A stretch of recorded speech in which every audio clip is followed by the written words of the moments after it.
Welcome, everyone, to Beauty and the Surgeon podcast. I'm Amy. I'm a nutritional therapy practitioner, and I'm joined today, as always, by my very non-reductionist co-host, yes, Dr. Jason Martin. He's a board-certified plastic and reconstructive surgeon. Dr. Martin, how you doing? Good. Mayflowers, Amy. Mayflowers. Oh, Nils told us that. Kentucky Derby. The Derby. So what is the mythology or whatever behind the maypole? I feel like it's very phallic.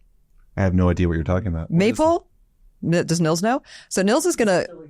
Yeah, I feel like it's from Norse mythology. I thought you would know this, Nils. I think it is. You're wearing the flower crowns. I know it is. Yeah. Yes. Grab your microphone, man. You got your mic. Come on, you're part of this, Nils. Yeah, tell us about the maypole. I can't Google and mic at the same time. I can't Google and mic at the same time. You're the talent too now, apparently. Yeah, as a little girl, oh my goodness, I wanted to do the maypole with the ribbons and the flower crowns. So it's funny, growing up in Kentucky, it was all about the Derby. Yeah. So you would have the flowers, the Mayflowers, and there were certain types of flowers they would plant, and it was the whole thing. It was very culturally about horse racing. Well, while Nils looks up the maypole. Yeah, maypole? it says it's part of various European folk festivals in which they put it up and they have the ribbons tied to it and they all dance around it. Oh, I know this now. Right? You know, but the pictures, they all look Nordic, Scandinavian. I want you to show a picture right here, Nils. Yes, there we go. I'll pull it up. Can you make me look like a Swedish girl? It's very cool. Some of them are huge. Yeah. There's some with 50, 100 people. That's what I mean. It's very phallic. Very cool. Yeah. Mm-hmm. Yes. Big poles. All right. In a small European village, I don't think they're looking at the maypoles and thinking phallic first. Well, I think they definitely are. All right. Yeah. Flowers, the rebirth of spring. Baby making time. Yeah, exactly. Baby making time. So we've gotten off the deep end, but just know that you can skip through this and look at the timestamps and get right to what you want to hear we about. did have a comment that enough talking, great information. And it was we've been doing this for 9 years. We've been doing this for a long time. It's a we podcast. like each other. Yes. It's sometimes the only time we get to talk to each other. Exactly. So, yes. So you can skip ahead, go to the chapter, find the section one that you want. talks just about breast recovery. Yep. But whatever you want. In the meantime, however, thank you for joining us. We're going to be doing part 2 of everything you need to know about breast reduction. You can find us on all social media here at Beauty and the Surgeon podcast, at Jason Martin, MD. Our previous episode, part 1, we talk about how to find a surgeon who's a candidate for this procedure, some of the ins and outs of insurance. If you're considering going through insurance, definitely go back and listen to part 1 if you have not already. And, while you're there, maybe subscribe to our channel because it would make me really happy. So, Dr. Martin. Yes. We're going to start off with the pre-op appointment. Oh, thank God. Yes. So we're finally getting to the fun stuff. A lot of talking before, but now we get down to the things that matter. Yes. Pre-op and surgery. We're going to deep dive about surgery. So we're going to talk about pre and post-op. We're going to talk about the surgery itself. We're also going to talk about recovery. So this is a really meaty episode with all the stuff that we talk about after you found your surgeon. So you've found your surgeon. You've done all the things in part 1. Here we are in part 2. So at pre-op, we're going to take your pictures. Again, lots of pictures. So many pictures. These are for your health record. These are important to take. And that's true for insurance covered procedures or cosmetic procedures. You're getting multiple images of your breast. Yeah. And these can be really important going forward. I've said this before in other podcasts about breasts specifically. People wonder why we take so many pictures. This woman actually reached out to me probably 5 years after she did a breast augmentation with us and asked if I could send her pictures because her dermatologist found a concerning mole, asked her how long it had been there. She had no idea. I was able to pull up her pictures to see if it was there before surgery. So it is your health history. So your pictures are important.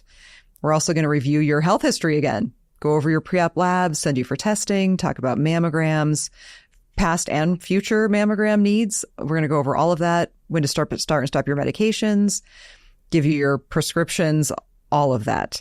Also be saying consents. Consents are important. We have a whole episode. It was actually one of our listener questions where someone said that their doctor was their all-seeing God, essentially. Right. It was very disturbing. Decision maker. Yeah. No, that's not the case. No, it is not. You're an equal participant in this, and your voice is important. Yes. And it's important to sign your consents. We will also do your final payment. Now, this does include a copay or deductible if you are going through insurance. If you're self-pay, you'll make your final payments to your surgeon's office, to your anesthesiologist, probably to the hospital. Get your prescriptions, review the date and time of surgery, and answer any questions you may have, which people will ask.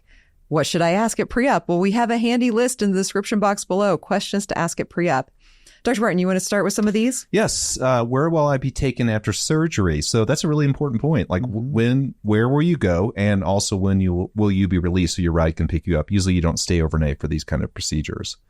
That's really important because surgical facilities will push you out within an hour. Hospitals may let you stay longer. So it's really important that you figure that out so your ride's ready. You don't want to be waiting around and they're wanting you to go home. Right. They're like, got you sitting in the wheelchair, like at the door. The medications you will be given, like we always do some sort of opioid in most cases, unless you have allergies. Your allergies are important, so you need to tell your surgeon that. But we also do some muscle relaxants that can be helpful in the immediate time frame after surgery. And probably antibiotics, at least for a couple of days. Bandages, what we do to wrap you up with, most cases it's going to be an ACE wrap. Oh, yeah, that's a really good point. Sometimes they have zip-up bras from the OR, or like kind of Class B bras. It just depends on the surgical facility, and drains. Drains are really important. So me personally, I don't usually use a lot of drains unless it's a large reduction, and then I will. But some surgeons use drains all the time. Yeah. So that's an important point to talk to them about that. Yep. If you'll have drains, how do you take care of them? This is really important. And that is something you should ask. Will I have drains? And most, like Dr. Martin said, for most of the time, our patients do not have drains. However, I do always tell patients, like, it is possible that you might end up with one or more drains. If you do, this is how you take care of it. There are some things about showering. That was one of my questions coming down. Well, when will your drains be removed is the number one next question. And when can I shower? If you do not have drains, most surgeons will let you shower 24 to 48 hours after your surgery. If you do have drains, you may not be able to shower until those come out. So it could be a week or more. Usually a week would be the most for breast drains. When can I drive? This is an important question because you also will need to know when your post-op appointment is. You need to know when your first post-op appointment is going to be and where it is going to be. We always tell the story of the unfortunate husband. The husband who took the patient on pain medications back to the surgical facility, not to the office. Yep. He'd never been to the office. He was very frustrated. Well, he'd never been to the office. He didn't know, and she was too drugged up to tell him. So he just took her back to the hospital. And when can I return to normal activities and exercise? And this is so person dependent because not everybody's normal activities. We have a patient who did surgery, a breast surgery several months ago, who works at Whole Foods. I mean, she has to lift like super heavy, like 50-pound boxes of potatoes. I mean, that's different than someone who's like, yeah, I'm a receptionist, or I work at a daycare. You know, I do something that is physically active, but I can, alter it. Or you produce podcast, right? And sit in the corner. Just look pretty, Nils. So it really will depend on you. And that's why it's important to really go through with your surgeon what your normal activities are and what your normal exercise routine is, because it's going to vary based on you as the person. So we talked a lot about this in the breast reduction episode. No, I'm not supposed to talk about breast augmentation, but having a legitimate recovery plan is really important. Which we will talk about more in this episode as well. That's good. Yeah, in a recovery station. One thing I want to say before we go on to the next point. If you have a family history of breast cancer, that's really important that you have that discussion with your surgeon, especially if it's like a lot of relatives or first-degree relatives. And then if that's the case, then make sure that the mammogram results have been given to your surgeon, or they request those on your behalf. So that's really important for this surgery. We'll talk about why that's important actually in the surgery itself, but I think it's important to talk about what your family history is too. Yeah, and I do. There will be a slide coming up that talks all about how to prepare for recovery. So okay. there is it's very similar to the one where we talk about on breast augmentation. So don't think you need to go back and listen to that, because I'm going to cover all the things you need for this surgery in this one. But if you want to go back and listen to a breast aug, you can. There's like 12 of them. Most patients who are getting breast reduction don't want to hear about making their boobs bigger when they're trying desperately to make them smaller, but just in case, there are options. Yeah. So let's talk about some of the risks and complications. And these are things that your doctor should go over with you at pre-op, because it is important to be informed about what the risks and potential complications of this procedure are, so that you know, but also so that you know what to look out for. And this is where I do recommend bringing the person who's going to be with you the first couple of days to your pre-op appointment, because it's normal to be super anxious after surgery and think that any little thing is maybe something that's wrong. We definitely will tell you the things that you really need to watch out for after surgery. And knowing that like these other little things that are happening are probably normal can really alleviate not only your own concerns, but also for the person who's wanting to make sure that they're taking as best care of you as possible. So if you can, bring them with you. And you don't want to be stressed out in the recovery phase. No, or have a caretaker who's super stressed. Right. It's not, you should just be prepared, really do your due diligence. It's really important before surgery. Yeah. So Dr. Moore, let's first talk about just normal risks. So these are risks that are, of any surgery, risks of anesthesia, bleeding, infection, need for additional surgery. Those are risks of any surgery. Yeah, those are standardized in almost all surgeries we do. So. Yeah, bruising and swelling, normal. But let's talk specifically about some of the ones that are specific. Yeah, changes in skin sensation and numbness. And this is expected after, if you do a surgery, especially a breast reduction surgery, which has a large area of raw tissue, you're going to have changes in sensation there. And then you focus then on the nipple and areola. There's no guarantee that sensation won't go down, or even after surgery, be hypersensitive. That is a risk and also somewhat expected too. The risk part of it would be that you have complete loss of sensation on the nipple and areola. It is not outside the realm of possibilities that could occur with a breast reduction. And albeit that would be considered a risk, it's a risk that you would accept if you're willing to go through this surgery because the benefits outweigh that risk. Again, we've talked about before, if nipple sensation is important to you, if it's critical to your functioning and intimacy and everything else, then you need to think twice about having this surgery. Yep. Pain, which may persist. This can happen after any surgery. You can kind of have pain that is weird, maybe not even in the surgical area, that persists after surgery. Need for revision surgery. This is the risk of any surgery, that you may need to have additional surgery. And sometimes, even if this surgery maybe this was covered through insurance, but the additional surgery you need is not. We mentioned in our first episode, having maybe some redundant skin that goes into the axilla or across into the back, having that removed, would not be covered by your insurance. It's not part of this surgery. Tissue loss is a big one. This is a surgery that, surprisingly enough, has a lot of incisional area.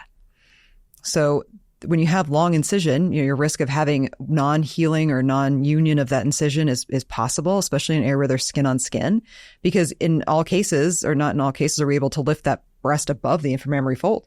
There's how much attention is upon closure, how much tension is underneath supporting that blood supply to the nipple and areola.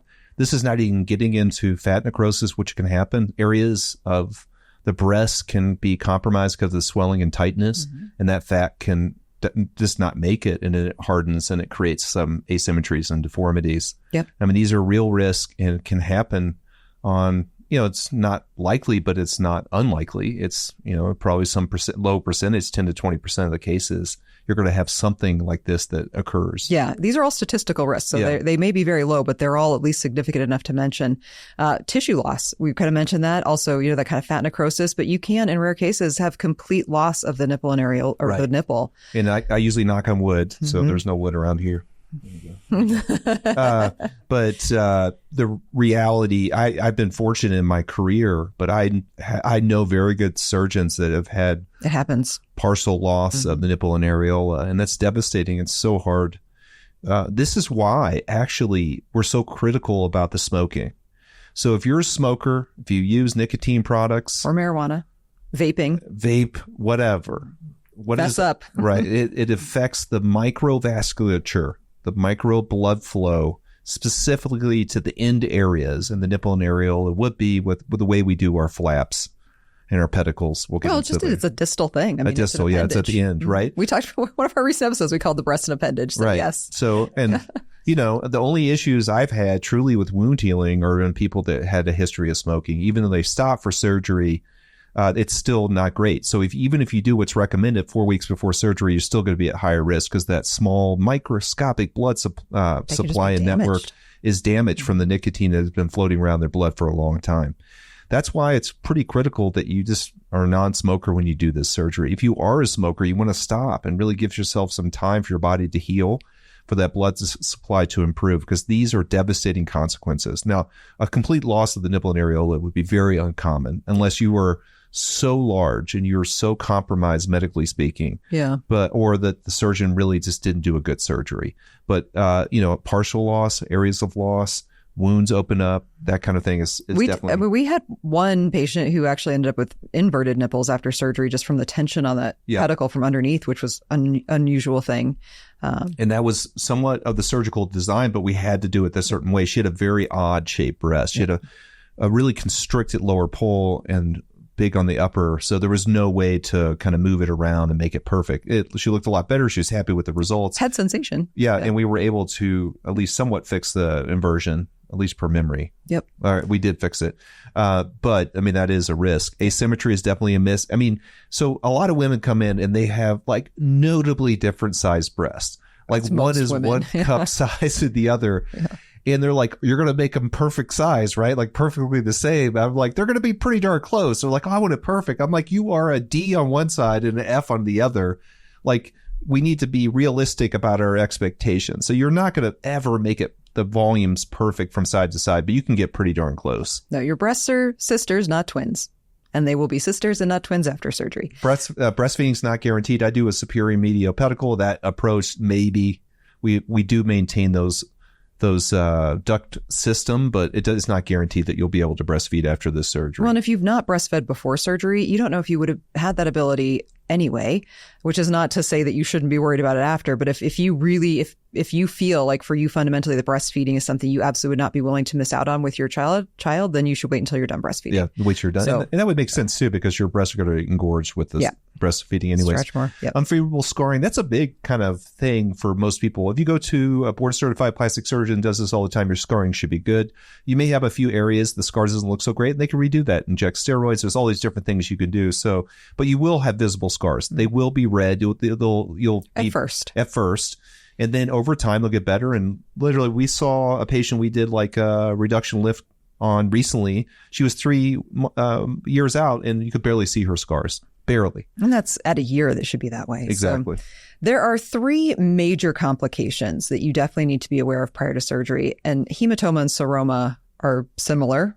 So postoperative bleeding, postoperative swelling, like abnormal. With fluid on the inside. Yep. Yeah. So those are things that can happen. A hematoma tends to have a very rapid onset. I always tell our patients things that are concerning after surgery are typically rapid onset and do not get better with anything. They continue to progressively get worse in a very short time period. If you are staring yourself in the mirror like, wow, I think one of my breasts is slightly larger than the other, that's not it. It's like, whoa, that breast is double the size that it was 10 minutes ago. Yeah, that's a problem. Yeah.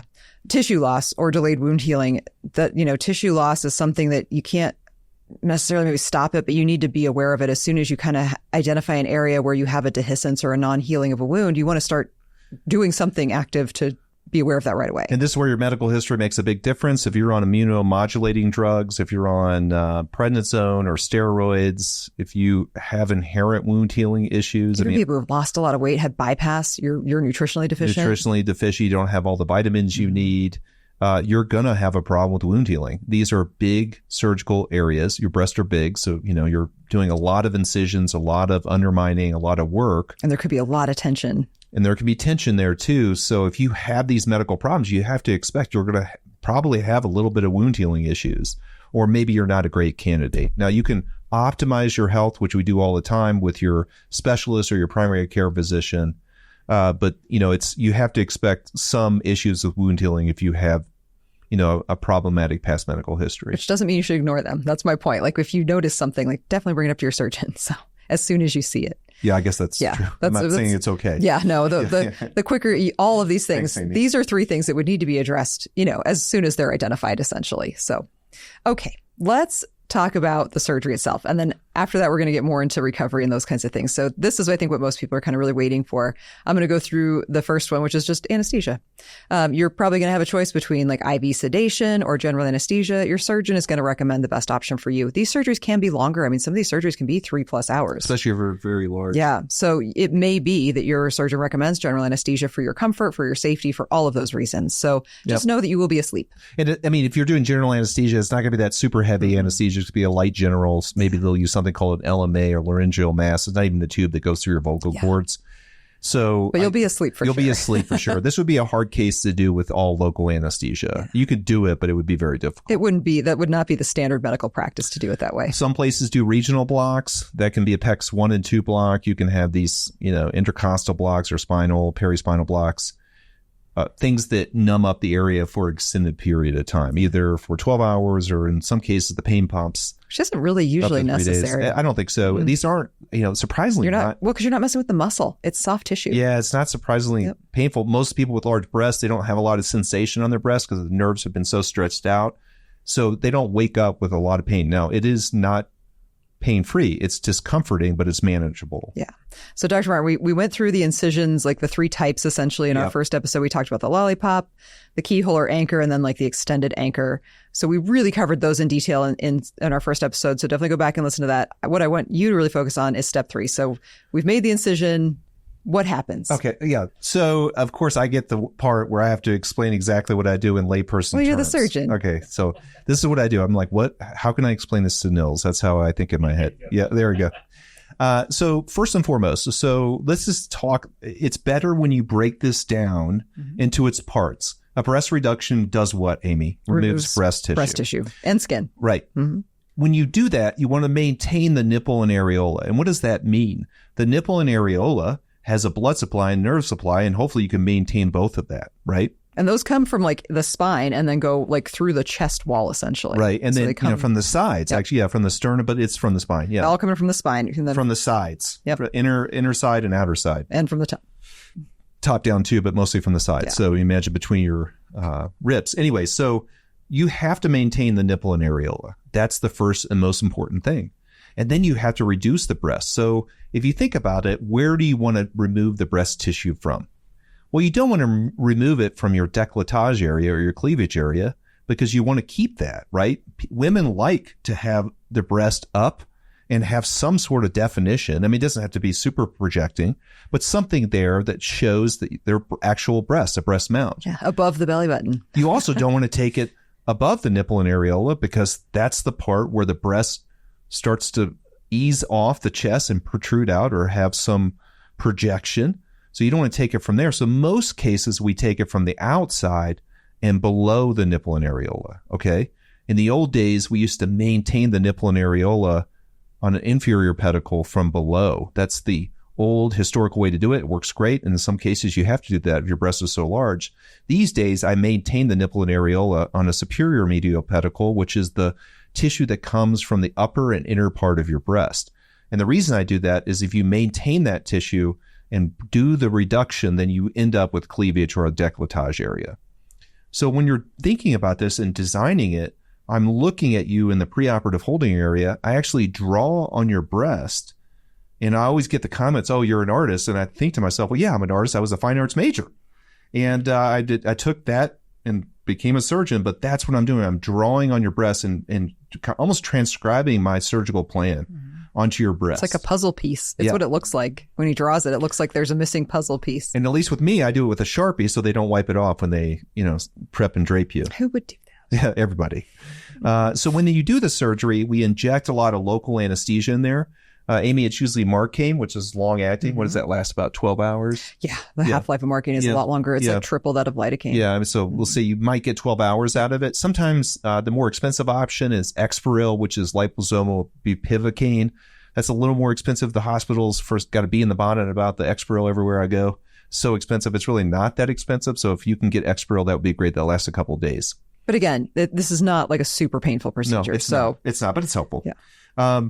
So I inject the local, I make my incisions. I actually have my incisions are, can I say what I say in the operative note, or is that too much? You can say it. The nipple and areola is inset with a Mosk pattern. I create a Mosk pattern. Maybe I'll give something to Nils he can put on the things. So I create a Mosk pattern and I rotate the nipple and areola up into that area. So I basically define exactly where I want your nipple and areola to be, and then remove all the tissue below that into the side. And that ultimately ends up with a breast mound that's really, really nice. So you're not super heavy below. You're not having all this side boob on the outside, and everything's kind of maintained into this nice breast mound with maintenance of the upper and inner breast tissue. We get hemostasis during that time. That's what Amy talked about, a hematoma, the big raw area. So it's important that you spend some time getting some hemostasis. And then when we close it in multiple layers. And that's what takes so long. People are like, wow, why did it take so long? 2.5 hours, 3 hours. A majority of the operative time is on the closure. And then obviously you got to have some pride in your closure, right, Amy? Like you can't just do a great reduction surgery and I'll just throw it together. I'm done now. No, I mean, bring the glue. Yeah. The closure is what makes a big difference, is the way you see that scar, and the way that scar looks depends on the closure. Sometimes we'll put drains in. And then in extreme cases, this is really important. And I honestly have only had 1 or 2 of these in my career. Because people always ask, do you take my nipple off? And the answer to that is 99% of the time, no. We keep it attached to your body. That's what Dr. meant by maintain. It's still attached. In extreme cases, sometimes we'll do nipple grafts. And that would be someone with such immensely large breast. So big that you can't even imagine they were that big. Yeah. We did have one patient that we had that Amy mentioned in a recent episode, who was so big that I thought I was going to have to do that. And I did an inferior pedicle on her, and she made it just fine. And I was very concerned. Yeah. And she knew she had no sensation anyway. Yeah, so because you will lose all sensation. Yeah. Like that is a free graft that you will have no sensation in your nipple and areola. Yeah. So it would be like a skin graft if you had to. Yeah. A couple things real quick. The tissue we take out, we always send off. Why do we do that, Amy? It's pathology. You want to know what's in that breast tissue. So, even if you've had no history of breast cancer, you always send tissue off. 3 or 4 times in our career together, because Amy and I have been together forever, since the beginning of time. Since the olden times. Since Seriously. man inhabited North America. Yep. We have found occult breast cancer that was not caught on a mammogram. Well, or someone who hadn't had a mammogram. Yeah. And one of them was, she had a mammogram 2 weeks beforehand, and they found it in the specimen. A lot of times we'll get something called atypical ductal hyperplasia, or ADH. Which we actually had very recently. Yeah, which is not cancer, but it's a precursor to cancer, and that means you're high risk for developing breast cancer. You need to be monitored more closely. To be monitored with MRIs and some other things like that. So the reality of it is that specimen has to be sent off. And if it's cosmetic, if you're coming to me, I'm sending the specimen off. So that means you're going to have an insurance bill for the pathologist, or you're going to be self-paying for that. Or you're going to be self-paying too, to the lab and the pathologist. Right, and that's extremely important. You do not take out breast tissue and without sending it off. We also send off the skin. I mean, so the skin that is attached, they look at the skin as well. Right. So they're looking at everything that's sent to the lab, and that is really important.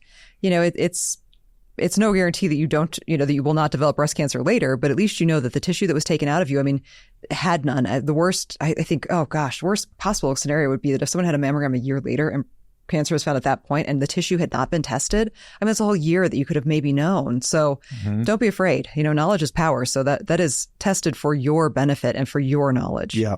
One last thing. The design of the surgery makes the whole surgery. It's just like everything else in plastic surgery. Like all these surgeries I do are all playing on the same theme, right? You make an incision, you develop a flap, you remove some tissue, you bring it together, and maybe you add some volume back in, that kind of stuff. But the design of the surgery is so important in breast reduction. Yeah. So breasts are odd. When I was first starting out, I would design the surgery and do it, and then I was always adjusting my incision lines. And that's because I wasn't comfortable with what I was doing totally. I was good at it, but I had to always adjust. Now I've done so many of these procedures, I can actually literally touch and do a clinical exam, feel this, feel that. I do my markings, and inherently all the time I can close it without a lot of tension. And that's the problem. You do these surgeries and you take out too much skin and tissue, and it's hard to close. That's when people have wound healing issues afterwards. When you close things on tension, they have bad scoring, they can have dehiscence, and it increases the chance of skin loss, tissue loss, and infection. So it's important for you to go to someone who does these on a regular basis, who feels comfortable designing those surgeries, especially if you have asymmetry or very large breast. That's the other thing. You have to look at it, and you're looking at it three-dimensionally in the OR, trying to adjust volume, okay, which is now gone. And then you're putting it all back together and mentally adjusting that volume and you're not AI, right? You're not doing some 3-dimensional analysis. So it definitely takes a little bit of intuition and gestalt. And that's, again, expertise, Malcolm Gladwell's 10,000 hours, all that kind of stuff, I do think makes a difference for breast reductions, for sure. Well, for breasts in general, because it's not like other surgeries we do that are pulling based surgeries. Exactly. Most every other surgery we do is all about pulling.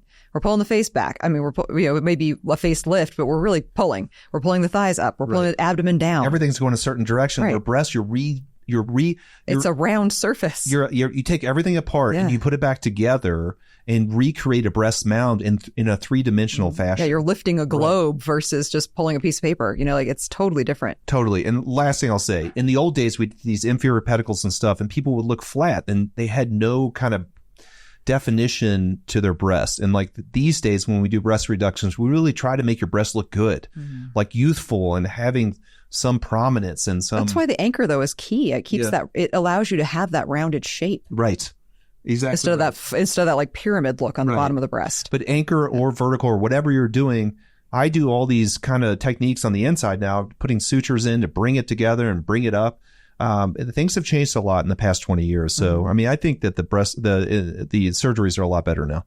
Yeah, no, they're very good. So that's it. That's breast reduction in a nutshell. That's what happens during surgery. It is a longer surgery. You got to put some music on. Yep, like it definitely is long for a reason. Yeah. So not to worry. The husbands always ask, like, what took so long? And it's like, come on, man. I worked really hard. Okay. yeah. What are you, like, timing me?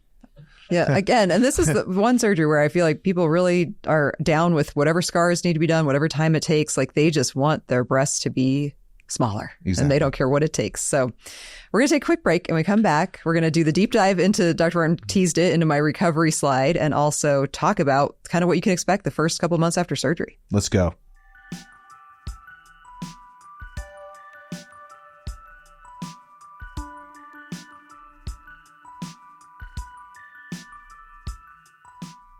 We're back. So surgery's over. Yay. That was an awesome surgery. Dr. Martin did a great job. He did a good job. Yep. It took as long as it took. Yep. And you look amazing. And your scars are awesome. Yes. So let's talk about how you should prepare for recovery. And I know it seems weird to like prepare to recover, but you really should. And this, looking at this slide, if you're listening, I do recommend, really maybe taking some notes and or getting on and watching this on YouTube so you can actually see this slide and maybe write some of these things down. So the really important things you need to do to prepare for recovery include reading your post-op instructions. Yes. And review those instructions as with mentioned, your caretaker. With your caretaker or Yes. caretakers. Thank you. People get nervous, especially if you have like a mom or a sister. Like they're like, oh my gosh, like, is this okay? Like, should you be doing this? Like, can you do that? And the patient is like, yeah, I'm fine. Like, my patients come in, they're like trying to like get the leash of their caretaker off of them because they're so like over the top because they just don't know. So then they're freaked out about everything. You feel bad for the caretakers too, because they obviously have no idea what's going on. It's like, a mom and a dad bringing a newborn in where the mom is like, oh my gosh, it's like, don't touch it. The dad's like, this is fine. He's like tossing it around like football. So that I always tell the same story about I'm married to a woman who has an identical twin and we had kids on the same day, which is really, this blows your mind. Same gender too. Same girls, 1 hour apart, same town, same city. So crazy. Anyways, like 2 weeks out, I finally had enough time to go over and like see my niece. Right. And wasn't comfortable with me holding this child. And I was on craniofacial at the time doing surgery on their heads. Like I was doing surgery on babies. That was my job at that point, my rotation. It is funny how like when you have anxiety and nervousness, like you get in this super protective mode and it's not really helpful in that situation. No. And caretakers are always like that. But I do have a special place in my heart for that because that just shows that they love and they care and they're just anxious. Yeah. They want them to get better. Yeah. So know when and where your first post-op appointment will be. We talked about this at your pre-op appointment. They should tell you. Take notes, write that down. Make sure the person who's bringing you also knows this information. Fill your prescriptions. Oh. Is the bane of my existence. I mean, this is what I get. So I just did it in perfect surgery. I'm just proud of myself. I'm outside patting myself on the back and the nurse comes in and says, well, she doesn't have her prescriptions. You guys didn't give it to her. That's what they always say. It's always accusatory. The Amy or you or your office didn't do the prescriptions. I'm like, I know we did them. Yeah. I signed them. We e-prescribe. Yeah, they're digital. Yeah. Okay. So she didn't pick them up, even though we told her 3 times. Yes. Pick up your prescriptions. It's okay. It's not going to hurt you. And pick them up prior to surgery because, again, your discharge nurse is going to go over with you your home medications. And if you don't have any, then it'll delay your discharge. It's just not great. So fill your prescriptions, bring them with you. So they can look at them and be like, okay, great. This is for this. Take this at X time. So fill your prescriptions prior to surgery, please. And also know that if you have your pre-op maybe a month ahead and your prescriptions are called in, most pharmacies in most states will only keep on the shelf your medications for 7 days. So if you get that notification, you just ignore it and think like, oh, I'll pick those up the day before surgery. You're going to go to the pharmacy and they're going to be like, we don't have those. And then you're going to blame your doctor's office. You're going to call me and be like, you didn't call my prescriptions. I'm like, well, yeah, I did. I did it at this date and this time. And your pharmacy got it. And that was 3 weeks ago. Let me send them through again. So fill your prescriptions more than the day before surgery. Definitely at least before surgery. Please make everybody's life easier, including yours. You need these prescriptions. Purchase the recommended post-op products. In this case, it's going to be things like your support pillows, post-op garments like your bras, ice packs. Like those are things that you should definitely get before surgery. That's when they're going to be most useful. You definitely want to have your pillow system all set up when you get home. You got your zip-up bras, like you're set. Like this is all things that you can do to alleviate stress after and help you sleep a lot better because you will need to sleep at an incline for at least the first 2 weeks. This is something where a lot of women, we mentioned this in our very first episode where we talked about like just being able to breathe easier. It's amazing how many women really struggle with sleeping positions when they have such large breasts because it's not comfortable to sleep on their back because their breasts are like Dr. Martin said, out in their armpits. They can't really sleep on their, they can sleep on their sides, but they have to move their breasts with them. Yes. Like it's like a 3-step process to roll over in the night. So it's like having a weighted blanket. I mean, really. Yeah. Right on your chest though. It's like a weighted chest vest. So those are things that'll really help you sleep. Dr. Ryan, you mentioned this in the first, so we'll let you take this. Yeah, I think that's important. And it's something you said in the breast dog episode. That's different because it affects the muscle usually, and that can be very painful. But really moving everything to waist height and actually having a recovery station, I think is really smart.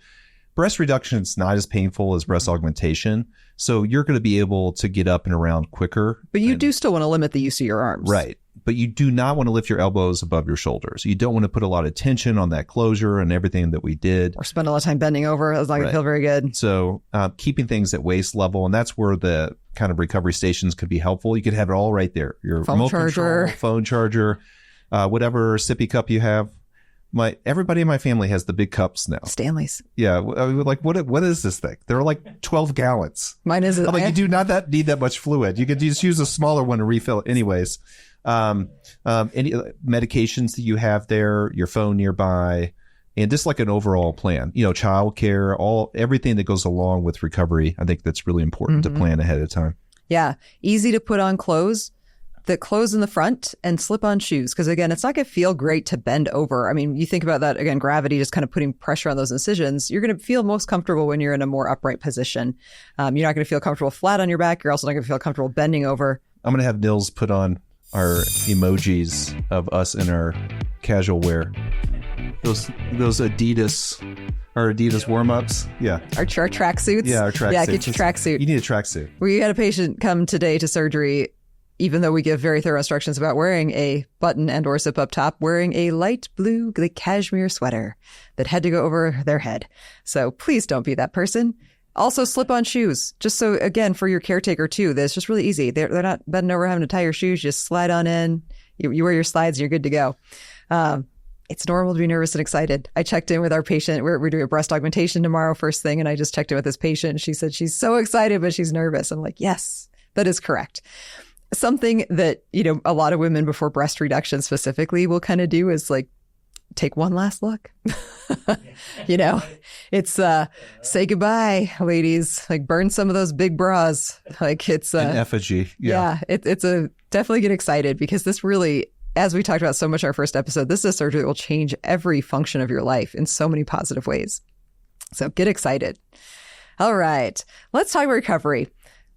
Day after surgery, Dr. Martin, what can women expect to be feeling? Definitely tender, some discomfort. I mean, full on pain, but it's not usually severe pain. Mm-hmm. Pain is very subjective, but think in your mind is 6 out of 10 at the most. It's usually not real bad pain. I would think a 6 even is maybe on the top end of what people would feel. It's more of an engorgement feeling, a swelling feeling, an achiness. You can definitely have bruising. You will for sure have numbness in different areas, even on the nipple and areola, even along the base of the breast, like down your arms. Mm-hmm. So this is usually transient and it'll go away. So it shouldn't alarm you too much. You may have asymmetries. You may have swelling on one side and not the other, but it's going to be pretty close.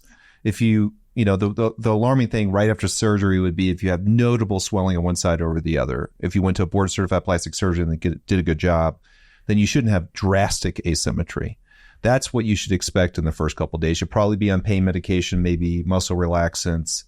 You'll be slow to go. You may feel tired. Anesthesia makes people feel tired. Mm-hmm. It's so funny. People are like, why am I so tired? I'm like, because you had anesthesia. Well, and you also had surgery, but your body doesn't know that. It just knows that whoa, something major happened and we're trying to recover. Right. It takes a lot of energy to recover. So that first couple of days, 2 to 3 days, you're going to be sleepy. You're going to be kind of mobilizing, trying to eat basic foods, and you're just going to be slow to go. Yeah.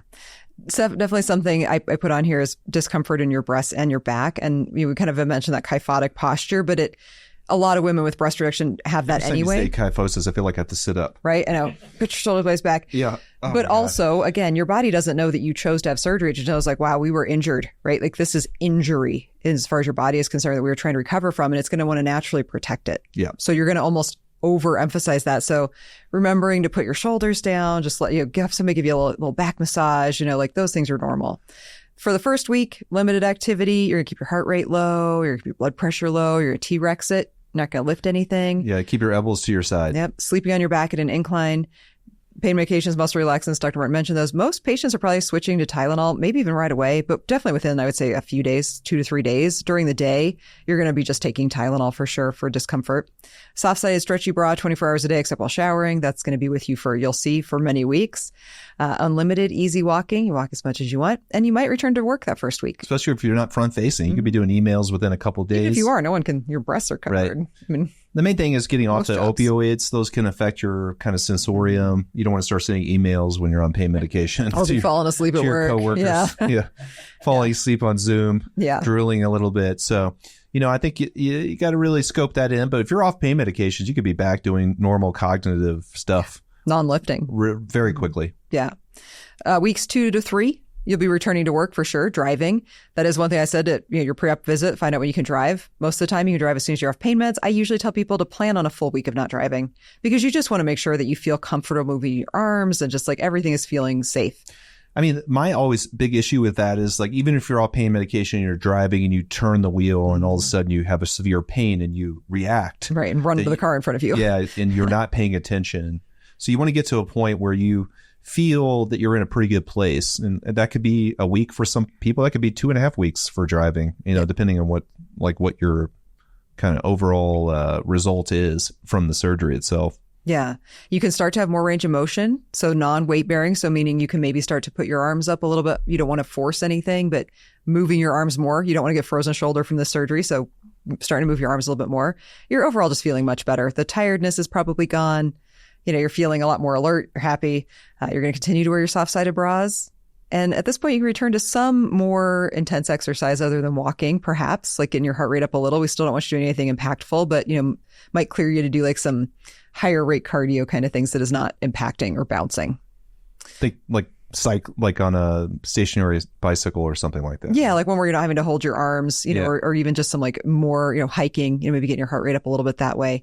You do want to be cautious. One thing I did not put on here because I didn't want to make Dr. Martin angry about swimming. Oh, but my God. A lot of people ask me about saunas. I'm quitting this podcast. So sauna is a pretty popular question. People ask me. The only reason you're saying that, it's you're catering to Nils because Nils wants to swim. He's from Norway or wherever the hell he's from. Yeah, sauna, it's a big one. And people ask, and with the sweatiness, when you have areas where skin is touching skin, you want to keep those areas dry. Or hot tubs. That's the one I get. Like, ugh. Well, that's I put that right up there with swimming. So, you do want to keep these incisions, except for showering, dry. For at least 6 weeks. You're not going to be allowed to do those kinds of things. So weeks 4 to 6, Dr. Martin, what do we start doing? Or definitely getting back to normal activities, even though you think you're going to get super aggressive and go to Orange Theory and do all your crazy exercising, you're probably not. It's still going to hurt some when you do that. So you can increase your activity level, definitely increase your heart rate and blood pressure at 4 weeks. Weights, back in some gentle weights. Getting into resistance training, but it's not going to be full there. It's probably going to take up to 6 weeks, even longer. And that's really important for our patients in Colorado who are all like exercise fanatics. You return to most pre-op activities at 4 weeks. That's almost true, even if you have physical work duties, things that involve lifting.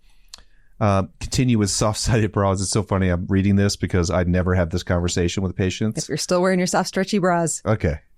And they'll come in, they'll ask me, they're like, what bra should I move to now? And I'm like, that's definitely an Amy response. Yeah. Topical scar cream. Yeah, you can definitely start this. I mean, for sure at 4 weeks, sometimes a little bit, but it just depends on how you're healing, if you have any open wounds and stuff like that. Yeah, it's not uncommon to have some scabbiness still, even at 4 weeks. You don't want to put scar stuff over scabs. That 4 weeks is about the time when people start spitting sutures, which is not a bad thing. They always think they have this bad infection. It's just the sutures irritating the skin. Looks like a little pimple. Yeah, and you don't want to put scar cream over that. Yeah. So week 7 and beyond, and this, again, these are for us and for average. Your recovery may be atypical. Your recovery may be ahead of schedule. Like, don't judge yourself. It's kind of like this, again, going back to the newborn thing. Like, these benchmarks are what's average. You are not bad if you haven't met any of these, or at 7 weeks, you're still not doing some of these things. It's totally fine. Usually for us, by 7-8 weeks, you're back to all your normal activity, including things like plyometrics or jumping kind of things. You resume your normal breast exams. And this is very important. You definitely want to return to your normal breast monitoring, and that includes like staying on schedule. We usually recommend that our patients don't do a mammogram for 6 months after surgery, so we have them time that appropriately prior to surgery. Don't be like, oh, well, we always ask, when was your last mammogram? If you're like, well, I'm due in April, my surgery is in April, like, well, let's do your mammogram in March because we don't want you to do another one for at least 6 months. So And that's just for the tissue, to allow that tissue time to heal. As Dr. Martin mentioned in his awesome breakdown of what we do during surgery, like that tissue has been kind of manipulated and rotated. And the last thing you would do is start mashing down on it with the mammogram. So, Totally. Be aware of that ahead of time. Like those are important things to know for timing, but definitely go back to doing your normal breast exam. Things will feel weird. Like your tissue is still swollen at that point. And that's why it's kind of important to start doing it now so that you can start to feel how they are feeling. Your tissue is in a slightly different position. Areas might be numb still. Like getting an idea of kind of how your breasts feel is really going to help. Side sleeping. You may not have been sleeping on your sides before. So this might be a really exciting thing. Let's go. Dr. I'll let you say this one. Any bra or no bra. That's a huge one.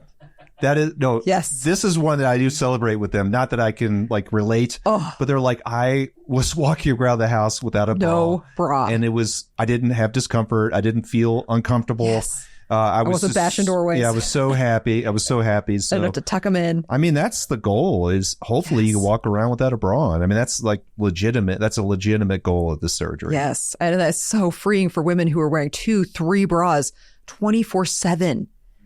Who maybe didn't even have sex without a bra on because it was just so uncomfortable. So this is very freeing and liberating. Yes. And that leads into love your results. Yes. That's what this is about. Yes. Come on, team. Body positivity. Yeah. Yes. Listen, if you're suffering from large breasts, it's affecting you physically and mentally. And this is especially true for young women. Suffering is probably even the right word. You should not be having to deal with this. You are worth it. You should be able to find a board certified plastic surgeon, someone who's competent in these procedures, and you should be able to do the surgery assuming you're not smoking and you have a okay medical history. These surgeries are life changing.